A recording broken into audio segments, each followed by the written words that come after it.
Le shiatsu, c'est quoi? C'est un art thérapeutique japonais qui est basé sur la logique de la médecine chinoise. Ça prend en compte les méridiens et les points d'acupuncture sur le corps d'une personne. En médecine chinoise, le corps et l'esprit sont complètement liés, donc les effets, les symptômes physiques peuvent avoir une origine plutôt psychologique, émotionnelle, psycho-affective. Et l'inverse est vrai aussi. C'est-à-dire que j'ai un gros choc émotionnel et du coup ça va développer un symptôme physique, mais pas obligé. Voilà. Du coup, le shiatsu intervient vraiment sur ces deux plans-là.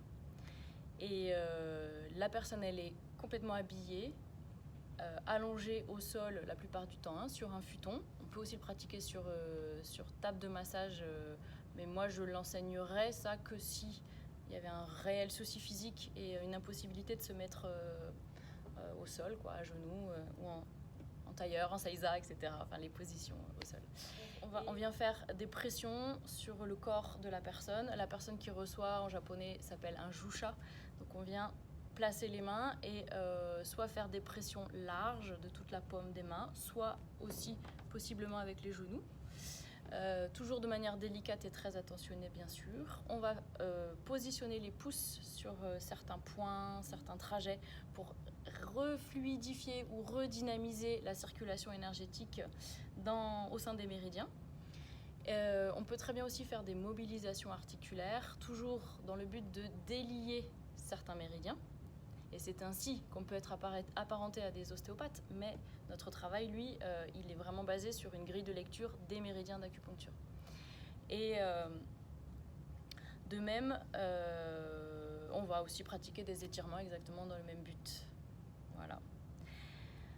Voilà pour le shiatsu. Par rapport au centre de formation que je dirige depuis donc 2011, j'ai démarré en 2011. Je suis certifiée FFST depuis 2009 et d'une autre école également que j'ai suivie à Toulouse, pareil en 2009. Et ensuite, j'ai prolongé mes études parce que j'ai adoré ça avec une autre école à Marseille qui s'appelle Yokai et de laquelle j'ai été certifiée en 2013. Mais en 2011, j'ai démarré l'enseignement du shiatsu et je suis certifiée FFST. Depuis 2 ans, je suis membre active du CA de la FFST et depuis février donc 2022, je suis responsable du pôle formation de la fédération, donc au niveau national.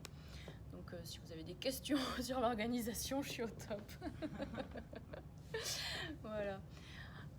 Alors, dans mon centre de formation, alors je dis bien centre de formation et pas école parce que en fait j'ai le numéro d'organisme de formation, donc je suis formatrice officielle reconnue par la Directe et je bénéficie aussi d'un numéro Calliope qui permet dans certaines conditions des prises en charge de certains modules de la formation au fur et à mesure.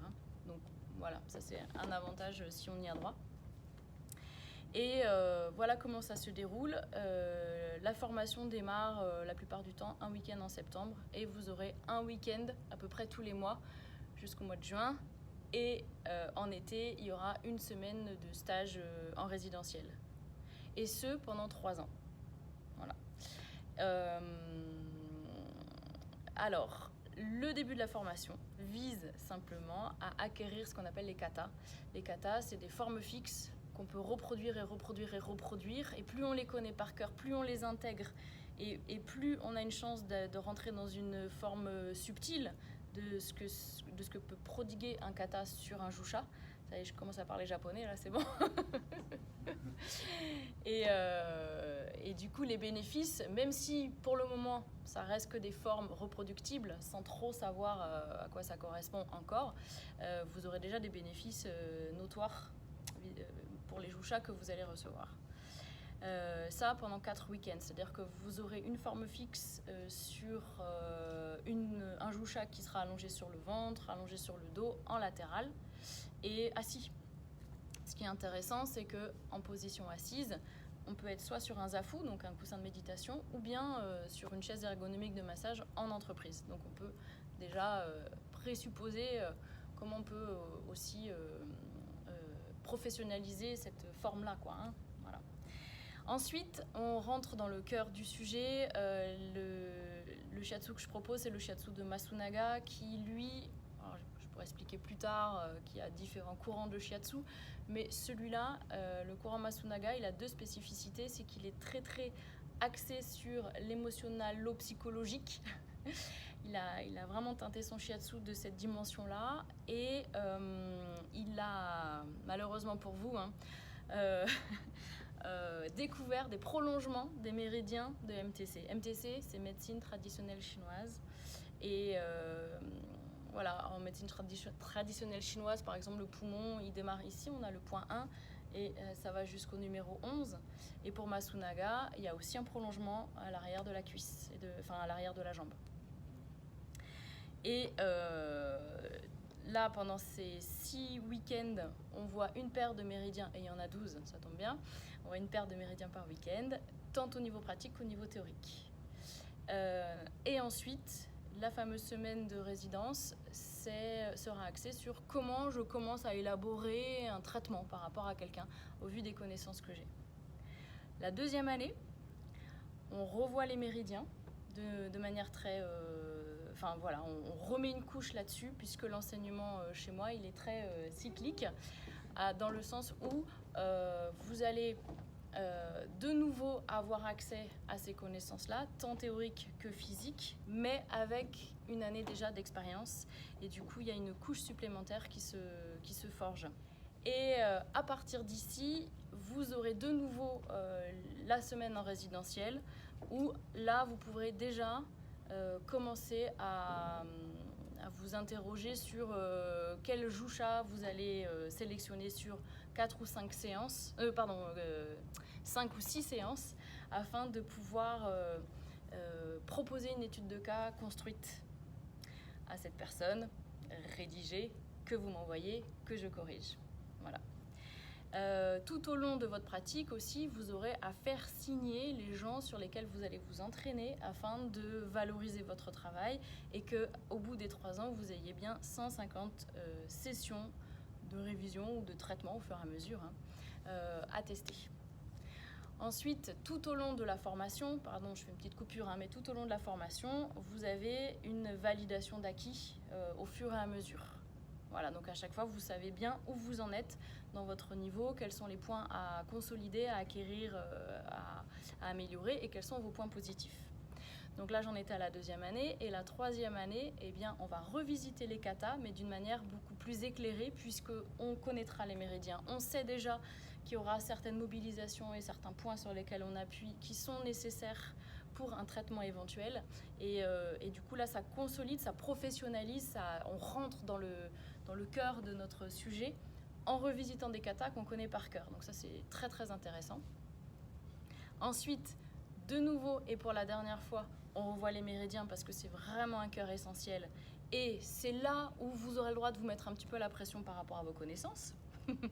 Avant ça, vraiment, il vaut mieux intégrer, accueillir, pratiquer, faire en fonction de ce que vous avez retenu. Et mon exigence, elle sera plus sur la 3e année. Et là, il faudra vraiment valider des connaissances précises. Et le stage résidentiel va concerner donc le shiatsu pour les femmes enceintes et les cycles féminins, puisque c'est ma spécialité, donc ce qu'on peut appeler les vaisseaux merveilleux, qui travaillent aussi beaucoup sur les mémoires que le fœtus a engrammées au moment de sa conception et tout au long de la vie intra-utérine. Et on a un moyen d'assainir, ou je ne sais pas, en tout cas de réorganiser un petit peu ces influences-là qu'on a pu avoir et qui nous appartiennent moins. Et au contraire, vraiment faire ressurgir notre plein potentiel pour une vie épanouie. Ça, c'est la 3e année. Tout ça se clôture donc, une fois que vous avez bien fait votre dossier de validation d'acquis et les 2 études de cas, les 2 cas cliniques, ça se valide par une présentation de votre travail en pratique dans un organisme de formation, donc soit chez moi à Toulouse, soit dans un autre organisme de votre choix. Et vous allez travailler sur des praticiens que vous ne connaissez pas, supervisés par une formatrice ou un formateur que vous ne connaissez pas non plus. Et c'est eux qui vont valider votre travail. Vous aurez une demi-heure de pratique et voilà, une petite séance en fait de traitement à proposer à quelqu'un que vous ne connaissez pas. Et quand tout ça c'est bon, on envoie tout ça à la Fédé et vous avez votre certificat de praticien de shiatsu. Voilà. Est-ce que vous avez des questions? Non, non, pas du tout. Ça va être peut-être utiliser des bouts de kata, peut-être et surtout utiliser les traitements qu'on voit 3 fois. On revient d'une manière de plus en plus éclairée sur ces connaissances-là, et théoriques et pratiques, pour bien être conscient de ce qu'on travaille et ce qu'on doit mobiliser au service de la personne et de sa santé physique et mentale. Et ça, c'est ça le cœur de la séance de shiatsu en fait. Une séance de shiatsu, c'est un bilan énergétique avec un toucher soit du ventre, soit du dos, que je vous apprends quand je dis l'été, un stage résidentiel, et une observation fine du jusha. Pareil, ça s'apprend, observer le jusha, c'est le receveur, celui qui reçoit le shiatsu. Ouais. Et à partir de là, en fait, au bout de 3 ans, vous avez énormément de possibilités, de pratiques dans votre besace, et ce sera à vous de discerner comment vous allez saupoudrer votre jusha pour qu'il aille le mieux possible. Comment vous allez mobiliser vos connaissances, votre savoir-faire à son service. Et vous allez voir qu'il vous le rendra bien, pas lui personnellement, mais plus on travaille l'énergie, l'énergétique, et plus soi aussi, ça travaille énormément. C'est une circulation en fait d'énergie, exactement comme une bonne conversation. Quand on a bien discuté avec quelqu'un, les deux sont très heureux et nourris et satisfaits. Et un bon shiatsu, c'est exactement le même ressenti au final. Voilà. D'autres questions? Oui, par rapport aux différentes écoles, du coup, comme tu disais qu'on pouvait valider son diplôme en s'adressant à n'importe quel centre, dans quelle mesure est-ce que ça va jouer justement le type de shiatsu que tu pratiques? Ah oui, d'accord. Ouais, il faut s'adresser à un centre qui pratique le Masunaga. Voilà. Ouais, c'est une très bonne question aussi. Ouais, merci. En fait, déjà, c'est un certificat. Les diplômes, c'est délivré par l'État. Oui. Le shiatsu, on n'en est pas du tout là. Tu ne peux pas savoir quel sera le style du formateur ou de la formatrice qui va t'observer.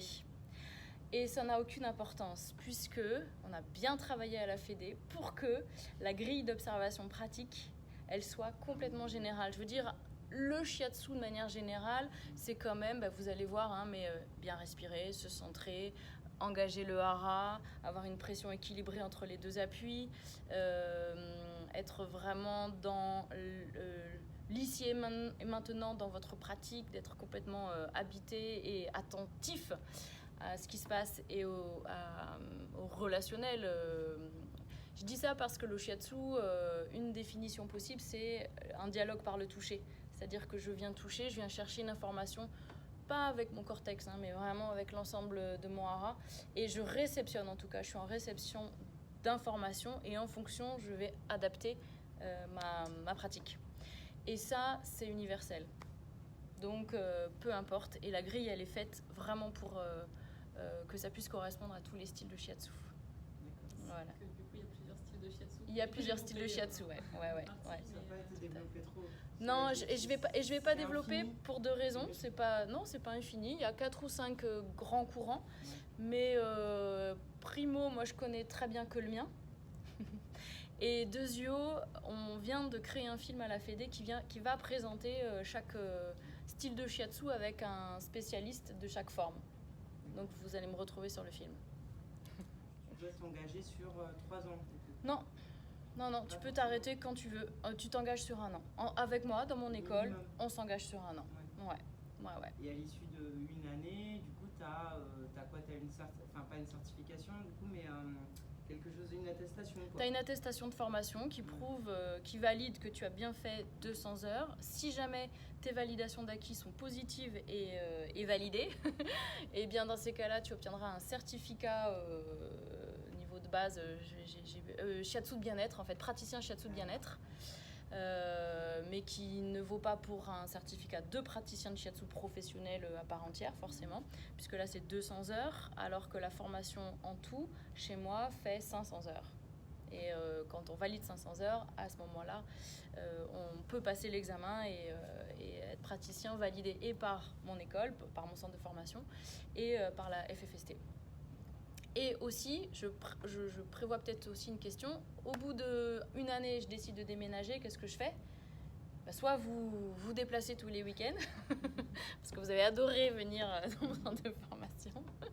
Je dis ça parce que moi, je me suis déplacée pendant 4 ans à Marseille avec grand plaisir, donc c'est faisable. Et je fais, avec les horaires, je fais en sorte que le samedi, ça démarre à 13h et que le dimanche, ça finisse à 17h30. Comme ça, il y a moyen de faire des allers-retours.